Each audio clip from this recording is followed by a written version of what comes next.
One thing leads to another. People are being desensitised. It's pretty obvious. But just how far has it gone? There was a picture doing the rounds on social media around the Roe v. Wade ruling. A very pregnant bare stomach with the words "not yet human" across the front. And I thought, is she referring to herself?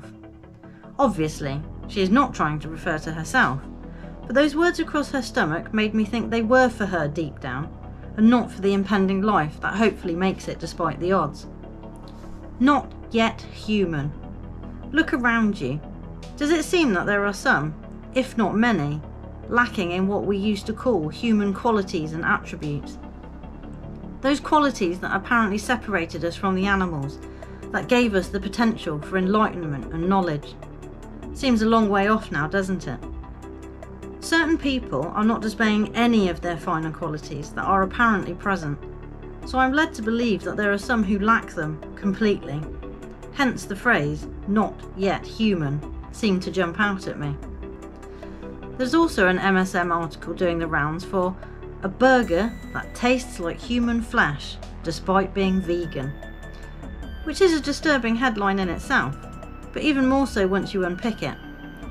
Firstly, why would you want a burger that tastes like human flesh? Unless you would like to get people accustomed to the taste before they are forced to go down that road. Perhaps. Secondly, why the hell would vegans want to eat anything that tastes like flesh, let alone human? What is so appealing about eating something that mimics a dead animal for them? Why do they want to make the idea of cannibalism mainstream and palatable in more ways than one? And here is where my mind wanders. There have been times previous to the time we find ourselves in, where there have been underground cities and populations throughout various points in history. We have evidence of this all over the world. Complex tunnel systems, actual cities, buried history. And of those underground wonders, there is one, well, there's actually many, that stand above the rest for me. Catacombs and ossuaries. And the photos I've included should show you why, if you haven't come across these macabre subterranean relics before.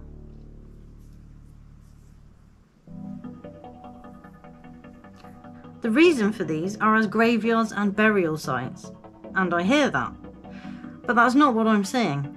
So, back to underground, in these multitudes of tunnels, caverns, cities and hidden worlds. I've given much thought to why there might be vast numbers of people living underground at any one time, for both just general wondering and fiction storylines. But recently I have started to uncover more to work into my theories of what it was that drove people down there in the real world, and it's not sounding good. But from those pictures of countless human remains being used to create altars, did we think it ever was? This brings a film to mind, The Time Machine, 1960. The future is split between human simpletons topside, the Eloi, and sinister humanoids who dwell underground, the Morlocks, who sustain the Eloi as they are the food to them, hypnotising them to follow a siren to their fate. Another that didn't sit well with me when I watched it was The Descent, 2005. Creepy underground setting, horrific humanoids, very tense. But it was the overall idea that there are still things living down there that caught my attention and never left, knowing that there could easily be things lurking down below.